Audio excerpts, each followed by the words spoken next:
پاک پڑھو اللہم صلی اللہ علیہ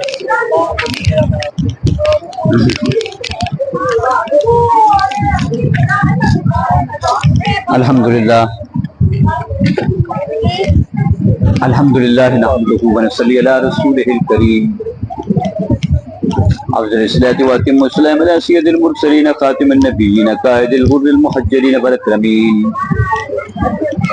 نبی الحرمین امام الثقلین وسیلتنا فی الدارین المزین بکل زین المنزہ من کل عیب البشرین مولانا ومولا الثقلین جد الحسن والحسین جد الحسن والحسین جد الحسن والحسین سیدنا و مولانا و مرشدنا نبینا و مولانا محمد نبی المبعوث رحمتا للعالمین وعلى آل طاہرات امہات المؤمنین وعلى اصحابہ المکرمین المرتشدین اما بعد فاعوذ باللہ من الشیطان الرجیم بسم اللہ الرحمن الرحیم ما كان محمد ابا آدم من رجالكم ولكن رسول الله وخاتم النبيين وكان الله بكل شيء عليما وقال الله تعالى في شان حبيبه صلى الله عليه وآله وسلم إن الله وملائكته يصلون على النبي يا أيها الذين آمنوا صلوا عليه وسلموا تسليما اللهم صل على سيدنا ومولانا محمد وبارك وسلم وصل عليه جوش محبت کتاب پڑھی الصلاۃ والسلام علیک یا سیدی یا رسول اللہ وعلی آلک واصحابک یا سیدی یا حبیب اللہ۔ معزز مکرم جناب مولانا الحافظ محمد اسد صاحب امام خطیب جامع مسجد فی ھذا البلد، استاد الحفاظ والقراء والعلماء جناب علامہ مولانا محمد اجمل سیالوی صاحب، محتمم اعلیٰ دارالعلوم علمیہ غوثیہ بہذا البلد،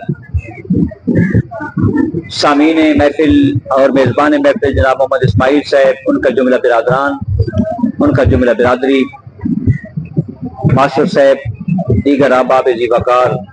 السلام علیکم ورحمۃ اللہ وبرکاتہ۔ آج کی محفل مقدس میں چاہتا ہوں کہ آپ لوگ چند باتیں سمجھنے کی کوشش کریں، کیونکہ اس وقت سب سے بڑا جو پریشانی ہے، سب سے بڑی جو ہمارے اوپر امتحان ہے، وہ ختم نبوت کے سلسلے میں ہے۔ آپ کو معلوم ہے کہ ہمارا جو چیف جسٹس، پاکستان کے چیف جسٹس عیسیٰ فائز، اس نے عجیب و غریب قسم کی حرکت کی۔ اس نے ایک نیا قانون پیش کیا اور نیا بل بنایا اور نیا آرڈر جاری کیا پاکستان میں کہ یہ جو قادیانی قسم کے لوگ ہیں، مرزائی لوگ ہیں، یہ گھر کے اندر میں بیٹھ کر، حویلی کے اندر میں بیٹھ کر اپنی تبلیغ بھی کر سکتے ہیں، قرآن مجید کا ترجمہ بھی کر سکتے ہیں، اور جس قسم کا جو ہے مواد نشر کرنا چاہیں وہ مواد بھی پیش کر سکتے ہیں۔ اب آپ خود اندازہ کریں، حویلی کے اندر ہو یا باہر ہو، حویلی کے اندر اگر کوئی بندہ جرم کرے تو وہ جرم نہیں ہوگا۔ اگر حویلی کے اندر کسی بندے نے کسی کو قتل کیا تو اس کے اوپر کوئی جرم لاگو نہیں ہوگا۔ سمجھ آ رہی ہے نا؟ لاگو ہوگا۔ اب ایسی بات کی اللہ تعالیٰ نے کرم نوازی عطا فرمائی، ہمارے علماء کرام کو اتفاق محبت عطا فرمائی، انہوں نے مل کر، اور خاص طور پر اللہ تعالیٰ کے فضل و کرم سے بھیڑ شریف کو اللہ تعالیٰ نے یہ طاقت توفیق عطا فرمائی کہ مفتی شیخ محمد خان صاحب مدینہ پاک میں عمرے کے اوپر تھے، میری ان سے باقاعدہ ملاقات ہوئی ہے، عمرے کے اوپر تھے، عمرے کو چھوڑ کر وہ سرکار دو عالم صلی اللہ علیہ وسلم کی جو ہے بارگاہ اقدس سے جو ہے وہاں پر حاضر ہو جاتے ہیں، اور وہ کہتے ہیں کہ 10 منٹ کی جو انہوں نے تقریر کی، اللہ تعالیٰ نے کرم فرمایا، وہ کہتے ہیں کہ مجھے معلوم نہ ہو سکے کہ میں بات کر رہا ہوں، یہ مدینے والا جو کرم نوازی عطا فرما رہا ہے۔ جب انہوں نے اپنی تقریر بیان کی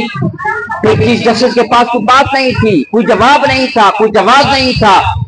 کوئی جو ہے تردید کے لفظ نہیں تھے، ادھر ادھر وہ دیکھنے لگ گیا۔ اس کے بعد اس نے کہا کہ جو کچھ میں نے بیان کیا ہے اور جو کچھ میں نے آرڈر جاری کیا ہے اور نوٹس جاری کیا ہے وہ میں واپس لیتا ہوں، میں بھی مسلمان بندہ ہوں، میں بھی اسلام کے اوپر عمل کرنے والا ہوں، میں وہ واپس لیتا ہوں۔ اللہ تعالیٰ نے کرم نوازی عطا فرمائی، اور وہ جو غلط قسم کا آرڈر تھا، غلط قسم کا قانون تھا، اس سے ہم لوگ بچ گئے۔ اب دیکھنا یہ ہے کہ یہ قادیانی کیا ہوتے ہیں، قرآن حدیث میں کیا ارشاد فرمائے گا۔ اللہ کے محبوب ارشاد فرماتے ہیں کہ میری امت کے اندر میں سلاسون کذابون دجالون، میری امت کے اندر میں 30 بندے ایسے ہوں گے جو کہ جو ہے بہت بڑے جھوٹے ہوں گے، بہت بڑے جو ہے فریبی ہوں گے، دجال قسم کے لوگ ہوں گے، میری امت میں آئیں گے اور میری امت کے اندر میں وہ کیا کہیں گے کہ میں زمانے کا نبی ہوں، لیکن انا خاتم النبیین، اللہ کے محبوب فرماتے ہیں خاتم النبیین تو میں ہوں، وہ کیسے خاتم النبیین بن گئے یا وہ کیسے نبی بن گئے؟ تو حضرات گرامی، اللہ کے محبوب نے پہلے خبر عطا فرما دی تھی کہ الحمدللہ اللہ کے محبوب کریم صلی اللہ علیہ وسلم نے فرمایا کہ 30 جو ہے وہ جھوٹے قسم کے نبی بن کر آئیں گے، لیکن میں خاتم النبیین، اللہ تعالیٰ نے مجھے خاتم النبیین کا تاج میرے سر اقدس کے اوپر رکھا ہے۔ یہ پہلی دلیل آپ کے پاس آ گئی۔ اللہ کے محبوب کریم صلی اللہ علیہ وسلم سرکار کے ایک شہزادے تھے، 4 شہزادے سرکار کے پیدا ہوئے، بچپن میں بھی فوت ہو گئے، وصال فرما گئے۔ جس وقت آپ کے شہزادے چوتھا شہزادہ حضرت ابراہیم رضی اللہ تعالیٰ عنہ، جس وقت ان کا وصال ہوا، اللہ کے محبوب نے فرمایا لو کان ابراہیم حیا لکان نبیا، میرا بیٹا میرا شہزادہ اگر اس وقت زندہ ہوتا تو زمانے کا نبی بن جاتا، ولیکن انا خاتم النبیین، لیکن میں خاتم النبیین ہوں۔ اس وجہ سے اللہ تبارک تعالیٰ میرے بیٹوں کو چھوٹی عمر میں اس کی فوت عطا فرما دیتا ہے، وصال فرما دیتا ہے۔ جس وقت جنگ تبوک ہوئی اس وقت جو اللہ کے محبوب کریم صلی اللہ علیہ وسلم کی بارگاہ میں صحابہ کرام حاضر خدمت تھے، لو لشکر تیار تھا سرکار کا، بڑے ذوق شوق کے ساتھ لو لشکر تیار تھا۔ اللہ کے محبوب نے جب لشکر کو چلنے کا حکم دیا، اس وقت اللہ کے محبوب نے مولا کائنات سید علی سے فرمایا کہ علی تم گھر والوں کا خیال رکھو گے، تم خواتین کا خیال رکھو گے، تم اپنی ماؤں کا خیال رکھو گے، بہنوں کا خیال رکھو گے، تم جنگ کے اوپر نہیں آ سکتے۔ سید علی رضی اللہ تعالیٰ رونے لگ گئے، آنکھوں سے آنسو جاری ہو گئے۔ اللہ کے محبوب نے فرمایا علی کیوں روتے ہو؟ عرض کی یا رسول اللہ میں تو جنگ کا دھنی ہوں، میں تو اللہ اور اس کے رسول کا شیر ہوں، میں تو انتظار میں رہتا ہوں کہ کب جنگ لگے گی اور میں کافروں کو ماروں گا اور کافروں کے جو ہے گردنیں سار تن سے جدا کروں گا، یہ تو میرا مشغلہ ہے یا رسول اللہ، یہ تو میری دلچسپی ہے، یہ تو میری فیلڈ ہے یا رسول اللہ، مارنا مرانا اور یہ کافروں کے ساتھ مقابلے کرنا یہ میری فیلڈ ہے، یہ میری فیلڈ کا کام ہے یا رسول اللہ، کرم نوازی عطا فرمائیں۔ اللہ کے محبوب نے فرمایا اے علی انت منی بمنزلت ہارون، تیرا مقام میرے نزدیک اس طریقے سے ہے جیسے کہ ہارون علیہ السلام کا مقام موسیٰ علیہ السلام کے سامنے تھا۔ موسیٰ علیہ السلام کے بھائی کون تھے؟ حضرت ہارون علیہ السلام، ان کا یہ مقام تھا اللہ کے محبوب کے اپنے موسیٰ علیہ السلام کے سامنے۔ لیکن ایک بات ہے، آپ نے فرمایا، اللہ کے محبوب نے فرمایا لیکن انا خاتم النبیین لا نبی بعدی، میں زمانے کا نبی ہوں، تو زمانے کا نبی نہیں ہے علی، اور وہ جو ہارون علیہ السلام تھے وہ زمانے کے نبی تھے لیکن تو زمانے کا نبی نہیں ہے۔ آپ خود اندازہ کریں نتیجہ کیا نکلا۔ اس سے یہ بات ثابت ہوئی کہ حضرت علی میں وہ خصوصیت موجود تھی، وہ صفت موجود تھی، وہ مقام تھا حضرت علی کے اندر میں کہ زمانے کے نبی بن سکتے تھے، لیکن علی جیسا بندہ اگر نبی نہیں بن سکتا تو پھر اس کسی اور کی کیا ضرورت ہے کہ وہ زمانے کا نبی بنے۔ سیدنا عمر فاروق رضی اللہ تعالیٰ عنہ، اللہ کے محبوب کریم صلی اللہ علیہ وسلم نے ارشاد فرمایا، میرے آقا نے ارشاد فرمایا، او مولا صاحب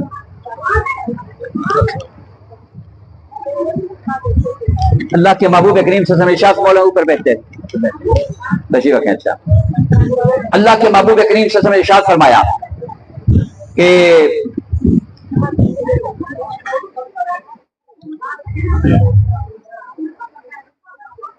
سیدنا عمر فاروق صاحب نے سرکار کی بارگاہ میں آتے تھے، اللہ کے محبوب نے فرمایا لو کان بعد نبیا لکان عمر نبیا، اگر میرے بعد تو زمانے کا نبی ہوتا نا، یہ جو میرا سونا عمر فاروق ہے نا، یہ زمانے کا نبی ہوتا۔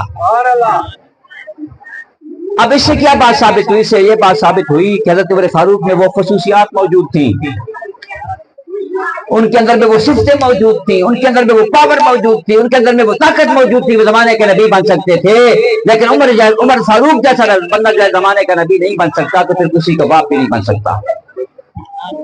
یہ جو مرزا کہتا ہے یہ جھوٹا بندہ ہے۔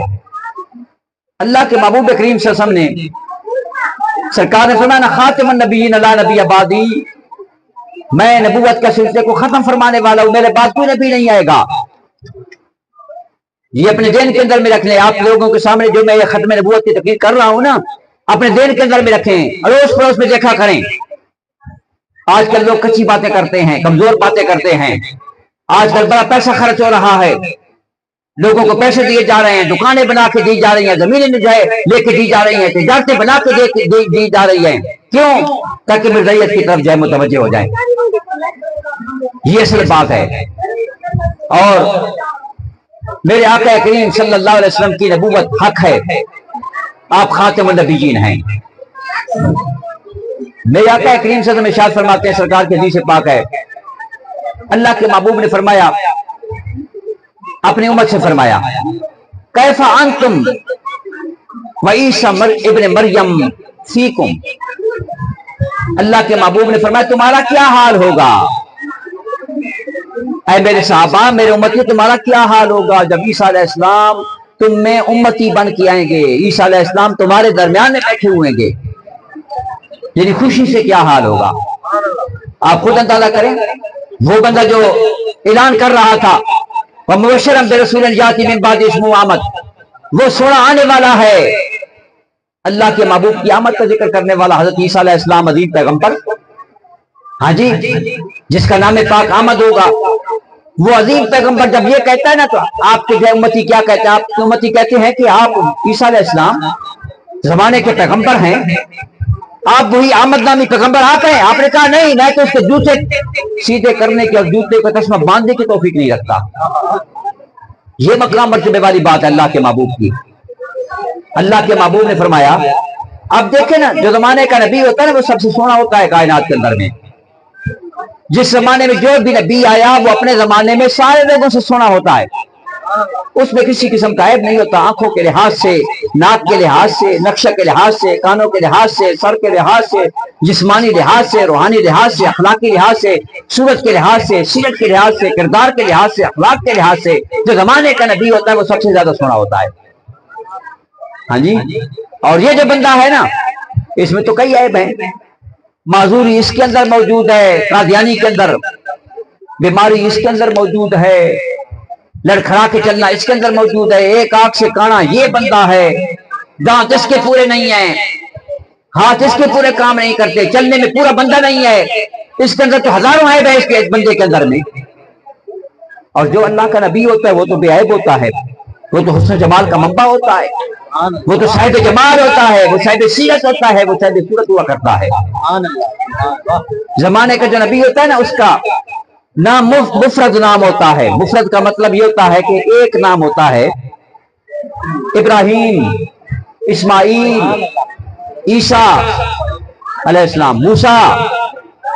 اور پھر جو زمانے کا نبی ہوتا ہے نا، اس سے پہلے کسی کا وہ نام نہیں ہوتا۔ ابراہیم علیہ السلام سے پہلے کسی کا نام ابراہیم نہیں تھا، موسیٰ علیہ السلام سے پہلے موسیٰ علیہ السلام کسی کا نام نہیں تھا۔ میرے ساتھ مل کر آپ بھی کہیں نا، عیسیٰ علیہ السلام سے پہلے کسی کا نام عیسیٰ، اسماعیل علیہ السلام سے پہلے کسی کا نام اسماعیل، آدم علیہ السلام سے پہلے کسی کا نام آدم علیہ السلام، نوح علیہ السلام سے پہلے کسی کا نام، یوسف علیہ السلام سے پہلے کسی کا نام یوسف نہیں تھا۔ نبی تو وہ ہوتا ہے جس کا پہلے نام نہیں ہوتا۔ اگر مرزا غلام احمد قادیانی کو دیکھو تو ہزاروں لوگ، لاکھوں لوگ ایسے ہوں گے جن کا نام غلام احمد اس کے آنے سے پہلے تھا۔ ہاں جی، غلام احمد نامی لوگ تو پہلے، اس سے پہلے ہزاروں لاکھوں لوگ موجود تھے۔ نبی تو وہ ہوتا ہے کہ جس کا نام کا افتتاح رب تعالیٰ فرماتا ہے، جس کے نام کی ابتدا رب تعالیٰ فرماتا ہے، جس کے نام کی آغاز رب تعالیٰ فرماتا ہے۔ نعرہ تکبیر، نعرہ رسالت، تاجدار ختم نبوت، تاجدار ختم نبوت، پیر سیال، پیر سیال، لجپال، لجپال، اور پھر اللہ تبارک تعالیٰ کی ذات پاک، دلوں کو الٹنے والی، دلوں میں انقلاب پیدا کرنے والی، دلوں میں محبت فرمانے والی اللہ تعالیٰ کی ذات پاک ہے۔ اولیاء کرام ہوں یا انبیاء کرام ہوں، پیغمبر ہوں یا رسول ہوں، ہاں جی، جن کا جو بھی عمل ہوا کرتا ہے اللہ تبارک تعالیٰ کی ذات پاک کی طرف سے کرم نوازی ہوتی ہے۔ ایک واقعہ مثال کے طور پر سیدنا داتا گنج بخش اجمیری رحمۃ اللہ علیہ، نام سنا ہوا ہے نا؟ حضرت داتا گنج بخش اجمیری رحمۃ اللہ علیہ، ہاں جی، پاکستان کے عظیم اولیاء کرام میں سے، غوثوں کتبوں میں سے۔ آپ سر گنجا تھا، فقیرانہ لباس تھا، فقیروں کا فقیرانہ لباس ہوتا ہے۔ آپ کا سر گنجا تھا، تازہ اس طرح پھرا ہوا تھا۔ آپ کشتی میں بیٹھے نا جناب، تو کشتی چل پڑی، کچھ بدماش قسم کے اوباش قسم کے لڑکے بیٹھے ہوئے تھے۔ انہوں نے دیکھا فقیر بیٹھا ہوا ہے، سر بڑا گنجا ہے، چمک رہا ہے، سورج کی روشنی لگتی ہے، چمک رہا ہے سر، اور ایک بندے نے ٹھنگورا مارا۔ آپ نے کچھ نہیں کہا، چپ کر کے بیٹھے رہے۔ نیچی نظریں سب کی خبریں، ہاں جی، نیچی نظریں سب کی خبریں۔ داتا گنج بخش اجمیری آرام سے بیٹھے ہوئے ہیں، ایک بندے نے ٹھنگورا مارا۔ اب تھوڑی دیر بعد دوسرے بندے نے ٹھنگورا مارا، ادھر منور صاحب نے بھی مار دیا، ہاں جی۔ اب جس کی باری ہے، جس کو موقع ملتا وہ ٹھنگوروں پہ اوپر جناب۔ اب بندوں نے واجب سمجھ لیا، فرض سمجھ لیا کہ ٹھنگورا مارنا ضروری ہے جناب۔ کشتی میں جتنے بندے تھے ہر بندہ ٹھنگورا مارتا، ہر بندہ ٹھنگورا مارتا، ہر بندہ ٹھنگورا مارتا۔ آپ بڑے مزے کے ساتھ بیٹھے ہوئے ہیں اور اپنے جو ہے مستی کے اندر میں مگن ہیں، نیچی نظریں سب کی خبریں، فقیروں کا کیا ہوتا ہے، ہاں جی۔ مجھے کام کیا ہے تھے سجود سے، تیرے نقش پا کی تلاش ہے جو جھکا رہا میں نماز میں۔ نمازیں بھی جو پڑھتے ہیں تو اس کے نقشے قدم کے اوپر پڑھتے ہیں۔ داتا گنج بخش اجمیری جو نیچے نظر کر کے بیٹھے ہوئے ہیں، ٹھنگورے لگ رہے ہیں سر کے اوپر، لیکن کسی کو جواب ہی نہیں دیتے۔ اس لیے میرا تعالیٰ کی طرف سے فرشتہ آتا ہے، وہ کہتا ہے اللہ تعالیٰ کی طرف سے حکم ہے، اگر آپ فرماتے ہیں تو ہم کشتی الٹاتے ہیں، سارے بندوں کو جو ہے فنار کرتے ہیں، آپ حکم تو فرمائیں، بس کشتی الٹانا ہمارا کام ہے، رب تعالیٰ کی طرف سے کرنے والی ہے، اس کی طرف سے اجازت نامہ ہے۔ آپ نے ان کی طرف دیکھا، آپ نے فرمایا کشتی نہ الٹاؤ، ان کی دل الٹا دو۔ اللہ اکبر، نعرے تکبیر، نعرے رسالت، نعرے رسالت، نعرے تحقیق، نعرے حیدری، لجپا لجپا